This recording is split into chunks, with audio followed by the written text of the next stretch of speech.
Celebramos com alegria esta liturgia do 24º domingo do tempo comum. E hoje tem início em toda a Arquidiocese de Montes Claros, como está indicado nesse pequeno cartaz que está colocado, a semana de oração, reflexão e conscientização sobre a importância do dízimo, com o tema Doando com Amor a serviço do Reino de Deus. Todos os anos a igreja ela tem várias semanas de conscientização. Tem semana da família, semana da criança, semana da Bíblia, semana santa, semana do Natal, e uma semana também é dedicada a uma reflexão, onde se chama a comunidade, para que ela possa refletir sobre um tema, que é o tema do dízimo, dentro da vida da igreja, para falar de sua importância. Falar do tema do dízimo é, na verdade, um tema muito novo dentro da comunidade católica. É uma palavra que nós católicos não temos muita familiaridade com ela.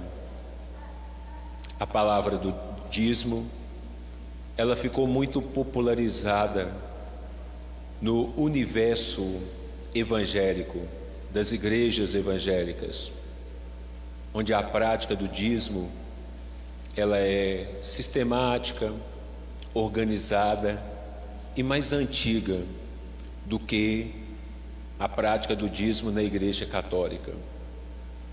Exatamente porque a igreja católica, ela tinha uma outra maneira de se organizar para poder fazer a manutenção de sua vida, da vida da igreja.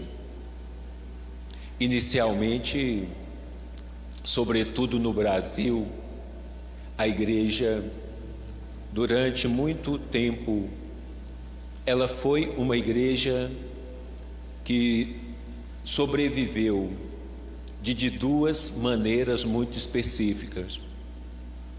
No momento que a igreja estava ligado ao Estado, o Estado, ele então sustentava a igreja, sustentava os clérigos, pagava o salário dos clérigos. Com a separação da igreja do Estado, o Estado, ele deixou de assumir esta responsabilidade, que era a responsabilidade de cuidar da religião. Por isso até hoje a gente escuta esta frase, por uma educação laica, por um Estado laico, exatamente porque há uma compreensão que o Estado tem outras tarefas, tem outras responsabilidades, que não são as responsabilidades religiosas. Na igreja, por sua vez, durante muito tempo, a igreja ela sobreviveu primeiro das doações, porque durante muito tempo, como é que surgia uma igreja? Uma pessoa tinha uma vontade de construir uma igreja, ela então fazia uma doação,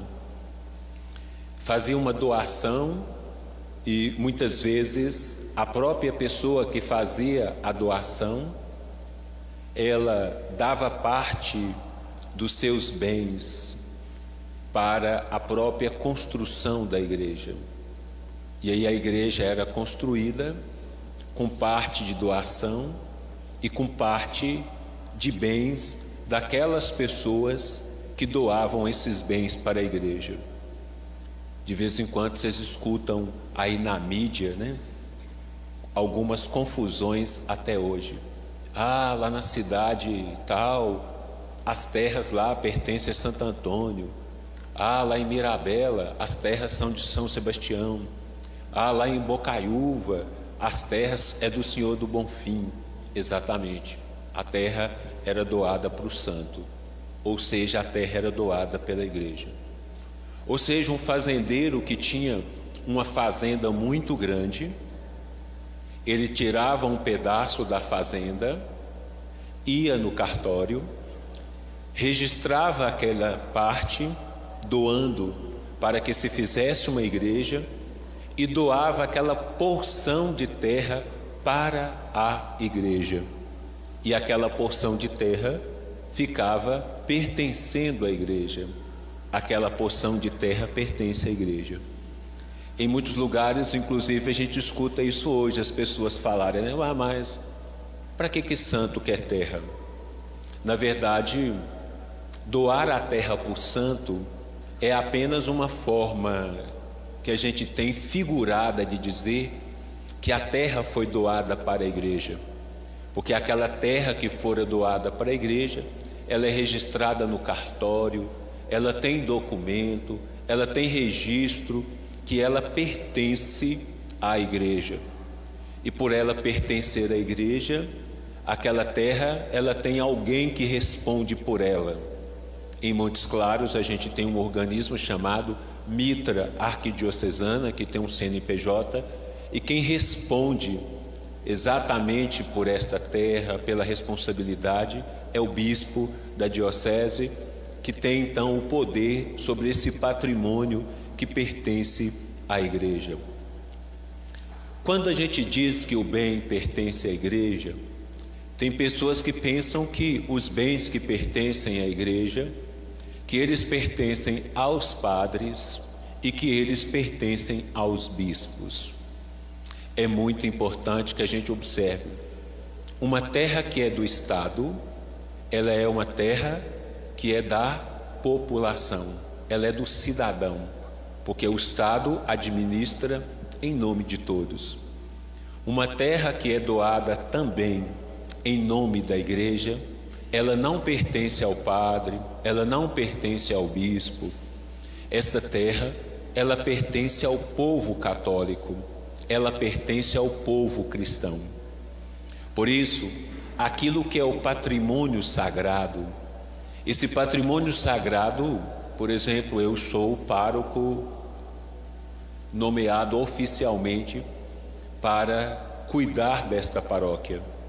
Eu não sou o dono dessa paróquia, ou seja, a paróquia, ela pertence ao povo, pertence a vocês, pertence a todos vocês, é um bem que pertence a todos, e o pároco, ele tem apenas um documento oficial para responder em nome de todos, ou seja, para resolver aquelas questões administrativas em nome da comunidade. Mas o padre, ele não pode, por exemplo, no seu munus, no seu exercício, dispor de nenhum bem que pertence à comunidade, nenhum bem que é do povo. Então o padre, ele não pode pegar a terra que é da igreja para vender, ele não pode pegar um patrimônio da igreja para vender, porque esse patrimônio, ele não é do padre, esse patrimônio não é do bispo, esse patrimônio pertence ao povo de Deus. Se esse patrimônio, ele pertence ao povo de Deus, então se essa igreja nos pertence, se essa igreja é de todos nós somos convidados então, o povo de Deus é convidado a cuidar desses bens. Então lá no passado, quem cuidava da igreja? Houve um tempo que quem cuidou da igreja foi o Estado. O Estado cuidava da igreja. Outro tempo, quem cuidava da igreja era as confrarias, porque muitas vezes a igreja era construída pela confraria de Nossa Senhora do Carmo, pela confraria do Senhor dos Passos, pela confraria dos vicentinos. Então os irmãos, os confrades, eles então cuidavam da igreja. Às vezes tinha uma igreja e naquele conjunto, além da igreja, tinha também em torno da igreja um cemitério. Então a igreja era cuidada pelos confrades e os confrades eram também sepultados ali mesmo, ou dentro da igreja, ou ali nas imediações da própria igreja. Em outros momentos, a igreja foi também sustentada pelos rezadores, pelas pessoas que saíam pedindo esmolas, pedindo ajuda, pedindo, como dizia na linguagem popular, um adjutório para poder para que a fé pudesse ser propagada. E a igreja então ela foi sobrevivendo com o passar do tempo. Com a modernidade, a igreja se organiza melhor e fica mais claro, essa divisão que nós temos hoje. Nós somos divididos em dioceses e cada diocese então tem um bispo com seu presbitério e cada diocese tem uma igreja mãe. Aqui é a nossa igreja mãe, é a catedral, é a nossa igreja mãe. E esta igreja mãe, ela é acompanhada pelas outras igrejas, que nós chamamos de paróquias. E estas paróquias, elas estão espalhadas por todo esse território que nós chamamos de diocese. E as paróquias, elas têm também as suas comunidades. Aqui no caso específico, nós pertencemos à paróquia São Pedro. E além desta sede paroquial, nós temos pequenas irmãs nossas, que são as nossas comunidades. Então aqui bem perto nós temos a comunidade de Santa Clara, no Morada do Sol. Temos a comunidade de São Lucas, aqui bem perto. Depois nós temos as comunidades mais distantes, São João da Vereda, a comunidade de São João, que está a 40 quilômetros. A comunidade de Nossa Senhora Aparecida do Calhau, que está a 48 quilômetros. A comunidade de Santa Terezinha, na Palmeira, que está a 30 quilômetros. A comunidade da Pederneira de Santa Luzia. A nossa comunidade do Brejinho. A nossa comunidade do Atoleiro. A nossa comunidade do Riacho do Meio. A nossa comunidade do Divino Pai Eterno. Ou seja, nós temos mais 14 pequenas comunidades, na qual nós somos responsáveis por esta comunidade. E para que todo esse serviço, para que o povo de Deus ele seja atendido, o povo de Deus então é atendido exatamente com as contribuições que o povo de Deus dá para a igreja. Ou seja, o povo de Deus ele contribui com a igreja, com o dízimo. E o dízimo então, ele tem uma dimensão, que é a dimensão missionária. Na dimensão missionária, o dízimo que a comunidade ajuda, esse dízimo ele serve então para poder alimentar essa vida pastoral, fazer com que a palavra de Deus ela possa chegar naquelas comunidades mais simples. Então nós temos comunidades que são mais organizadas e temos comunidades que são muito simples, comunidades que são muito pobres. Então o dízimo ele tem uma dimensão missionária. O dízimo ele contribui na manutenção também dos serviços básicos da nossa comunidade. Então a gente vem para a igreja, tem as luzes que iluminam, tem a limpeza, tem os folhetos que nós usamos, tem a manutenção, as pequenas manutenções, uma janela quebra, o banheiro, as coisas. Então tudo isso é feito com a colaboração das pessoas. Nós católicos, nós não somos acostumados a colaborar com a igreja, porque durante muito tempo Muitas pessoas, elas ajudavam a igreja através de pequenas doações, que a gente chama de coleta. E muitas vezes, a pessoa doava uma coleta para a igreja, para ajudar a igreja. E geralmente essas coletas que muitas pessoas davam, são coletas que às vezes não têm um significado importante para a manutenção da igreja. Muitas vezes a coleta, ela tinha apenas um sentido simbólico. Imagine uma pessoa que vai na igreja toda semana e coloca 10 centavos no cestinho da igreja. Então vocês observam que se uma pessoa vem à igreja e dá para a igreja 10 centavos, com 10 centavos, por mais que a pessoa tenha boa vontade, isso não tem como colaborar para que você faça o custeio, a manutenção da comunidade, ajudando a comunidade na sua sobrevivência. Na cabeça de muitas pessoas, é comum a gente ouvir as pessoas falarem que a igreja é muito rica. Então é sempre comum a gente ouvir as pessoas falarem: nossa, a igreja é muito rica. A igreja, ela de fato é muito rica, porque a igreja, ela sempre tem pessoas que a ajudam. Gostaria de lembrar o exemplo de uma comunidade, de uma paróquia onde eu era padre. Era uma comunidade que ia num domingo quase 600 pessoas. O nosso dízimo no final do mês, ele chegava a mais ou menos R$10.000. 600 pessoas. Ele chegava a R$10.000. Era a nossa arrecadação do mês inteiro, numa igreja onde durante os 4 domingos iam quase 600 pessoas. Quase 600 pessoas. Mas se você pegasse a ficha dos dizimistas, a igreja arrecadava R$10.000. Mas daqueles R$10.000, tinha 3 ou 4 pessoas da comunidade que dava R$3.000. Ou seja, 3 pessoas da comunidade dava quase R$7.000.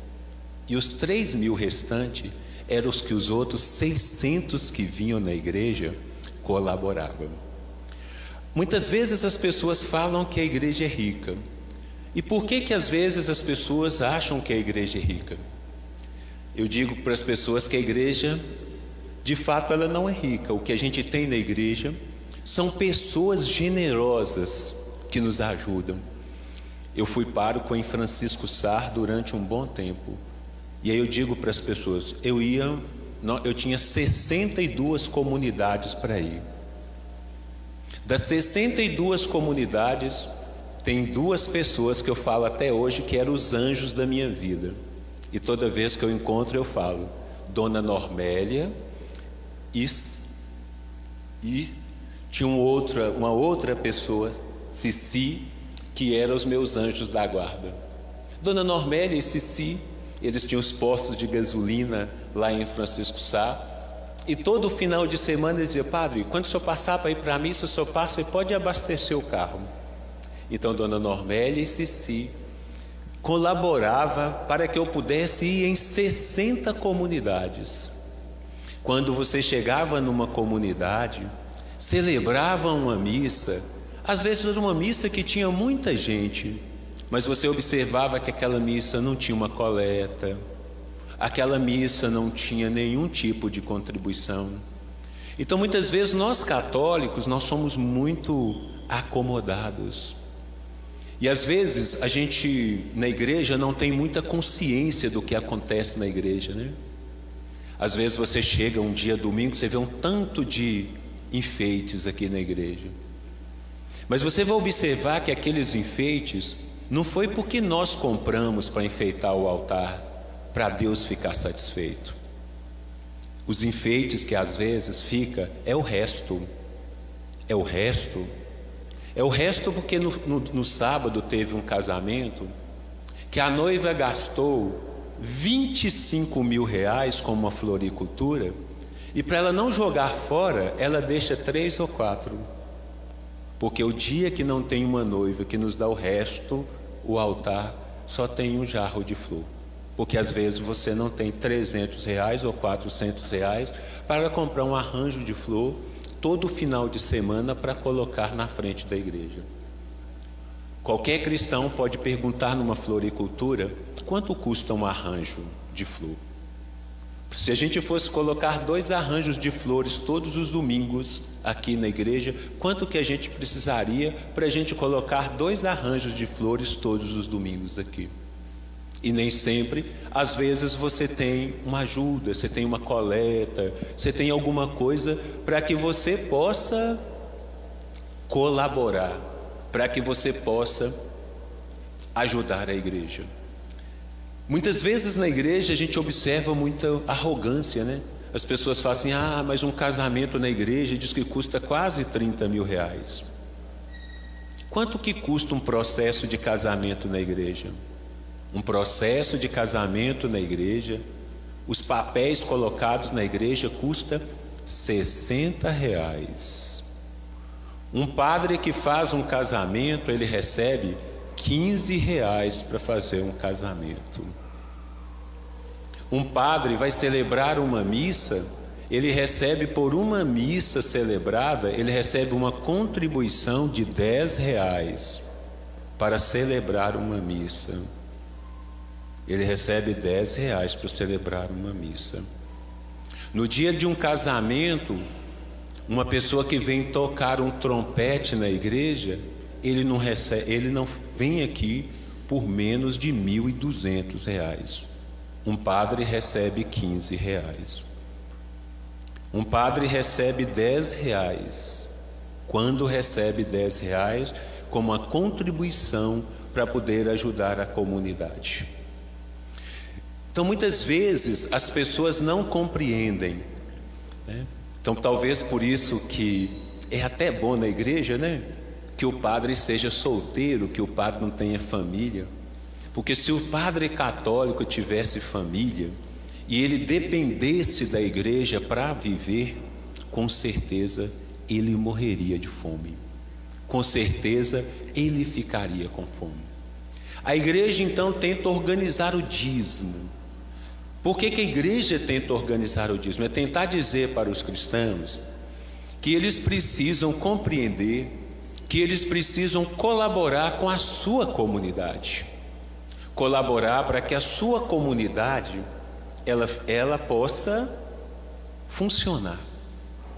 Durante muito tempo na igreja, a gente sempre acostumou pedir. Então, como o dízimo não funciona, o que a gente faz? Como o dízimo não funciona, nós temos que fazer uma barraquinha. Como o dízimo não funciona, você tem que fazer uma rifa.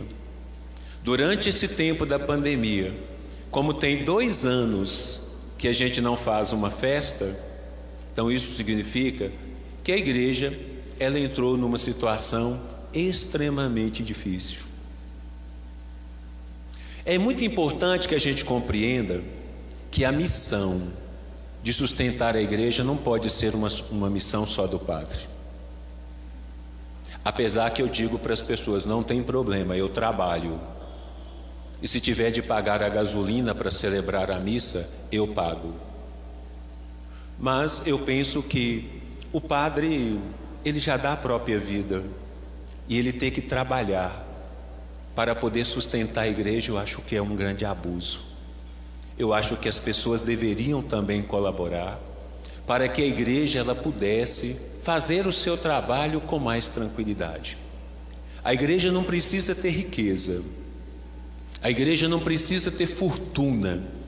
A igreja não precisa ter dinheiro.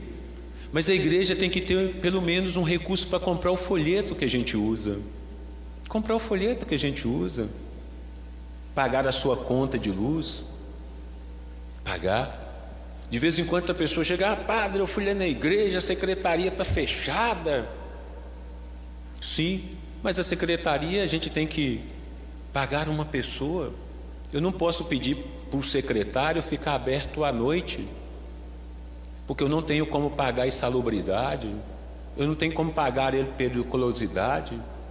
Eu pago ao secretário o salário mínimo para ele ficar durante o dia, atender o telefone, anotar as missas, escrever no livro do batismo os batismos dos filhos seus, escrever no livro de casamento os casamentos das pessoas, anotar, agendar as pessoas. Ah, padre, mas a gente queria casar sábado 11 horas, a igreja não abre.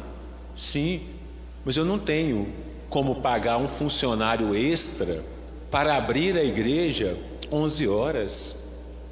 Eu não tenho como pagar um funcionário para chegar às 6 horas da tarde e ficar até 11 da noite. Nesta paróquia, quando eu cheguei aqui, eu tive que responder 2 processos de 2 funcionários nossos que levou essa igreja na justiça. E uma pessoa levou essa igreja na justiça, você sabe por quê?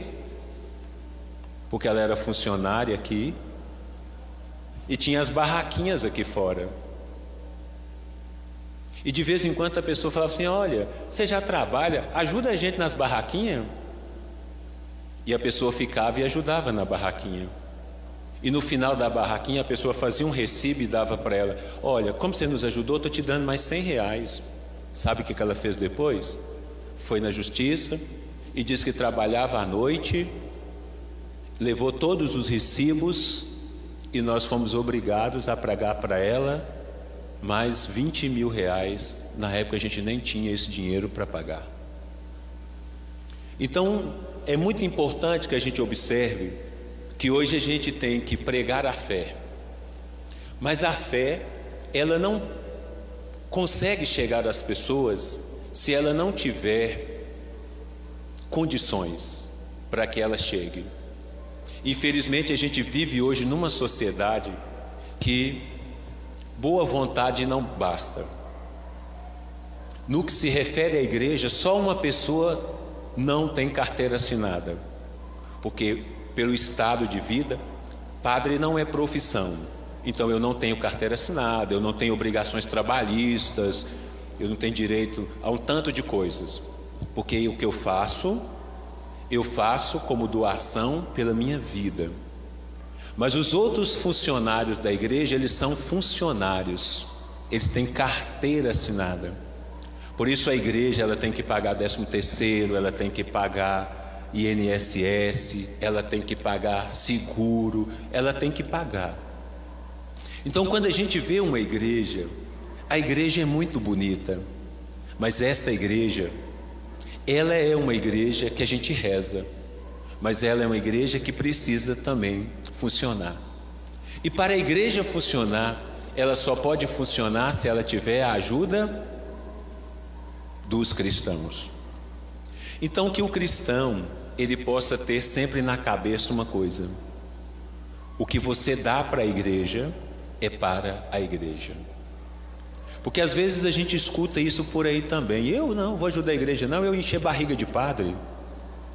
Não, quase muitos padres não precisam, porque muitos padres têm um trabalho, ele tem uma profissão. Inclusive tem gente que nos xinga porque a gente trabalha. A sua obrigação é rezar a missa, você fica trabalhando. Padre não é para trabalhar não, padre é para rezar a missa. Porque tem muita gente que acha que o padre deveria ficar o tempo inteiro para atender confissão, fazer casamento, batizados. Mas um padre que fica, eu tenho colegas que não trabalham e eles passam muita dificuldade. Se um padre na cidade passa dificuldade, imagine um padre que mora lá em Ibiaí, imagine um padre que mora lá em Ninheiras, imagine o padre que mora lá em São João da Ponte, imagine o padre que mora lá em Navarro. Eu fui pároco em Navarro durante muito tempo, e Dolabella. Imagine o padre que mora lá. Então é muito importante que a gente perceba a importância da igreja. Por isso eu gostaria de dizer nessa semana do dízimo, dizer assim: o cristão que acha importante a fé, ele precisa ajudar a fé. O cristão que acha importante, ele ajuda a sua fé. Então se a gente acha que a igreja é importante, a gente tem que ajudar a igreja para que ela continue viva, para que ela continue atuante. Aquelas pessoas que acham que é importante ajudar a igreja, que a gente então contribua para que a fé ela possa chegar às outras pessoas, que a fé possa chegar mais distante, que a fé possa chegar aos lugares mais distantes. E para que a fé possa chegar ao lugar mais distante, ela depende de todos nós. Por isso, nessa semana do dízimo, nós queremos rezar pelas pessoas que acreditam na igreja, por aquelas pessoas que contribuem, por aquelas pessoas que ajudam a igreja, para que a igreja possa continuar o seu ministério. Eu falo que ser padre não é muito fácil, porque se você for gerente de uma loja, a pessoa vai dizer: olha, você vai ser gerente, você vai entrar, essa loja fatura todo mês R$100, então você tem R$100, você vai pagar os funcionários e ainda vai sobrar tanto de lucro. A igreja, você recebe e fica esperando o que vai cair no cesto. Se no final do mês tiver, você paga. Se não tiver, você vai pedir a alguém, correr atrás de alguém, para ele te ajudar, para você completar, para terminar. Porque na igreja a gente nunca tem certeza, porque na igreja tem muita gente que só ajuda quando quer. E como as pessoas só ajudam quando quer, a gente nunca sabe o que você vai ter, para que você possa fazer a administração da sua comunidade. Então, que o Senhor nosso Deus possa dar mais consciência a todos nós. Eu sempre digo, ninguém precisa dar muito, a igreja não precisa de muito, mas também vir à igreja todos os dias e nunca ajudar com nada também é muito difícil. Então, que a gente compreenda o nosso papel como cristão na manutenção e na preservação da nossa própria fé.